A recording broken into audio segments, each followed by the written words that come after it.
All right, so we're done with another big old cache. This time for these masks. We can plug that into our attribute from volume thing here if we want to scrub through, just to kind of check our work. I see that perhaps we could have done a slightly better job here, but it should still probably look fine. We can go back and fix it up if we need to. But by and large, it seems to be fine. Cool. So you can render a random frame if you want. I'm just going to say we can be reasonably sure that it works. So let's just move on to some custom shading stuff. Now, looking at this, it's kind of hard to see this fan-like formation here. And that's probably because, it's just clear water. I would expect, though, that water that's been thrust out of the sea here that fast might become a little foamy. In fact, when we run our whitewater sims later on, we will be generating a lot of particulate mist and foam and stuff in that area. But it can still be nice to have the shader itself have a white kind of diffuse look to it as well. In the previous lesson, Fluids 2, we utilized the vorticity attribute to have some extra bump mapping and things, and also, yes, to make it look a little bit more white and diffuse. For some reason, the ocean surface doesn't have anything that reads the vorticity in. So what we're going to do is add it ourselves. It won't actually be that hard. And to model what values we might want, let's go back to this convert here of the surface and make a Wrangler branch off to the side. This is not going to be cached or anything, but I want to visualize some things here. Let's see, let's do a float vort, so vorticity, and we're going to fit the vorticity attribute that we have, because remember when we turned it on the solver before, and we'll remap it from some minimum vorticity value to some maximum vorticity value, and say that min to that max turns into a 0 to 1. I didn't put a double quote here. There you go. Very good. So with that in mind, I'm going to come up with a fake attribute called air for now. And again, we're not going to save air or cache it or anything, but I am going to use it to visualize it. So let's see. Yes, we did not actually turn our channel things here into parameters, so click on that to bring that down here. And we need to come up with some values to map our vorticity. So, you can just kind of feel around in here. I'm going to go, say, start at 1 and then maybe go to, let's just keep making this higher and higher. I'll go to 1 to 10 for now. We can always, of course, change it later on. So, okay. In fact, let's change air here to only show us from 0 to 1. That's more useful because we're going to basically use these values in the shader to drive how diffuse and how white that area is going to become. So diffuse meaning we're not going to allow, it's not going to be transparent anymore, and white because, again, it's just going to look like foam, at least from a distance. So that's not too bad. We can fiddle around with this more if we want, but we definitely don't want to have all this extra stuff out here. We're trying to squelch all that kind of low stuff, and then, that's not too bad either.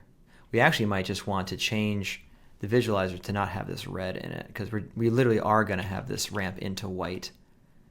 So I'm going to say, get rid of that. There you go. So something like this. Good.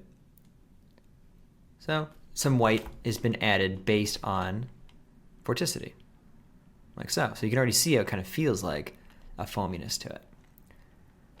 Now, there might be other areas, though, that are not well captured by vorticity.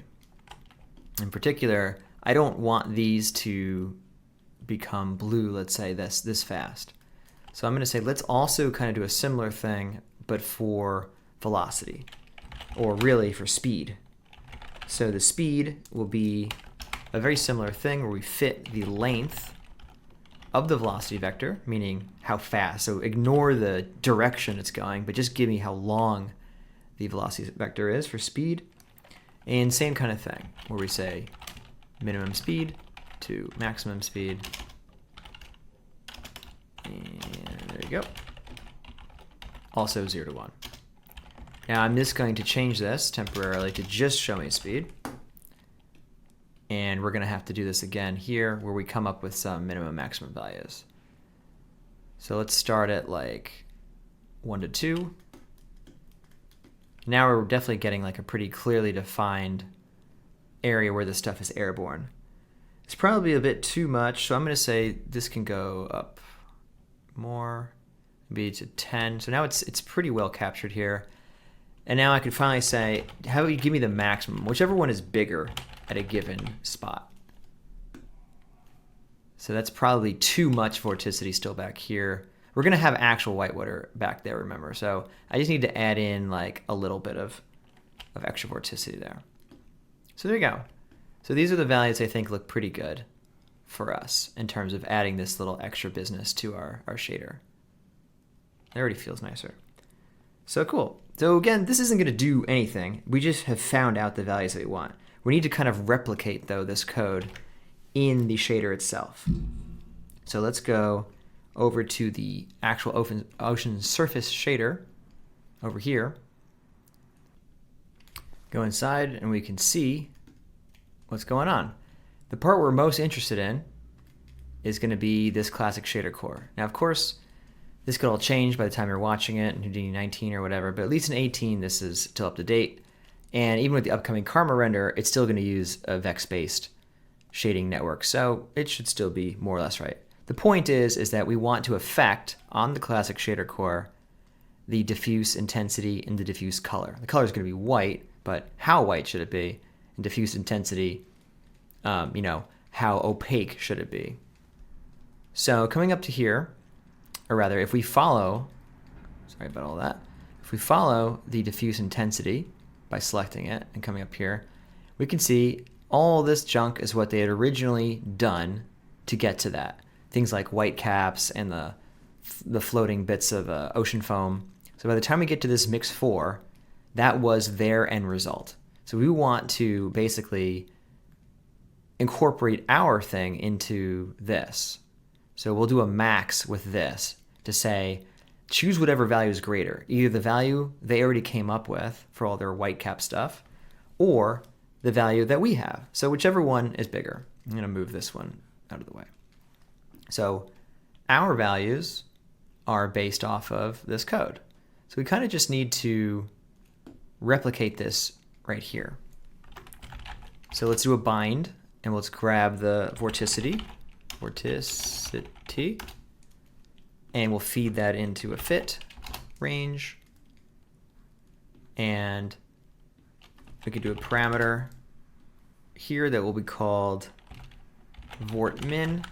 We can say on top churn. We'll call this effect the churn. Churn vortmin. We can have that go into the minimum. We'll have a duplicated one here, which is the max. Churn vort max, like so. And it's already going from 0 to 1, so that's good. And we can just copy and paste this whole thing for our speed, except that speed is really just the v, the velocity, and that's a vector type. And then we need to do a length to convert the vector into just the speed itself. And then this should be speedmin. I'll say churn speedmin. Oops. And of course, speed max. Oops. Okay. So just like we had here, we then do a maximum.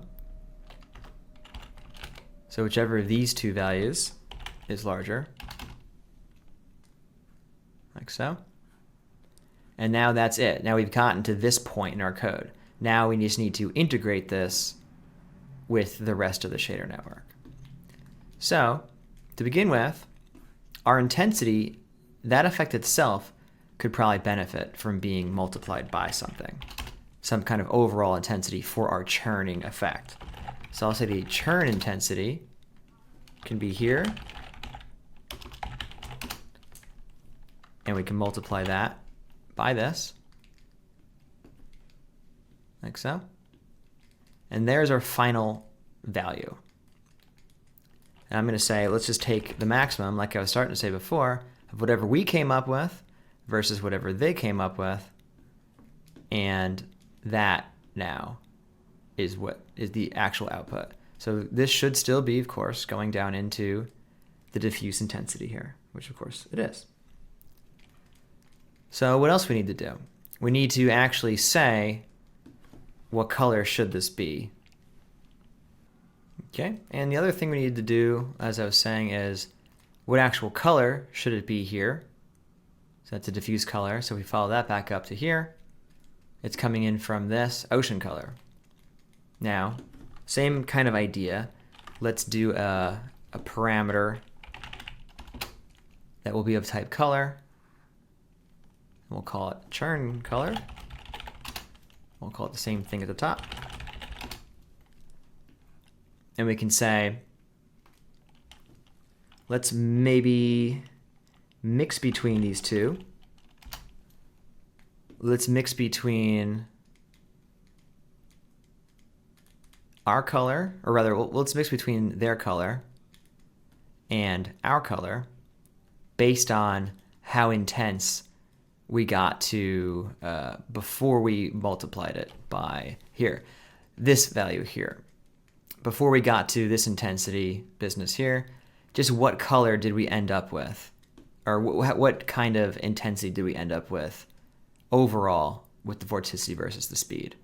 So this will be from 0 to 1 value, and we'll use that to drive our mix. The mixes are linear interpolations, which basically mean that we have value 1 and value 2, and this third value decides how much bias towards 1 or 2 we're going to be. So in this case, in a scenario where between our vorticity and our speed, the end results ends up being remapped to a 1, and the maximum of those two is a 1 or whatever, so it comes over here to the mix. So 1 says choose the second input, which is our color. If they end up returning zeros or something low, it'll bias it towards whatever color it was originally going to do, which was from this ocean color business here. So once again, just move that to here. I just mostly don't want this multiply churn intensity to affect the color. So that should do it. Now coming back up to the top, here's all of our new parameters throughout the bottom of the shader. We have our numbers that we want to do ready to go. So we can just bind them here. So let's just do that. That to that to that, and so on. The only things we need to change are, we'll just have it be, the intensity can be 1 for now, and we'll make this the color we want to be white. And I'm going to go back to our favorite frame number, 72. Let's see what this looks like. Okay, so as you can see, it's doing it as we expected. We have the white just in these areas, and we can see it fading off into the rest of it. Or you can see it in the kind of after crest thing here. You can even see it reflecting in the water. Now, the one thing is it's probably a little too bright, so let's take it down quite a bit. I'm going to take it down to 0.25, and let's see what that gets us. So, looking much more reasonable now versus this. I'm going to go ahead and delete that one. So that's pretty cool. And maybe we lost a little bit more than we wanted. I mean, that's pretty good, much more reasonable, and definitely feels more real. Like I would expect to have the little air bubbles and stuff under the surface there. Maybe we can kick it up a little bit. And there's the result of that. Technically still rendering. It might be a little too bright now, looking at these areas over here. If you look at the values, you can see the luminance value, HS/lum, and you can see at the end there it's over 1 in these areas. I don't really want that. We didn't have that with this. It's close to 1, but not quite 1. So I'm gonna say put it back to 0.25. We can always fudge with this in the compositing. I pressed I, by the way, to bring that up. We can fudge with this later on. Great.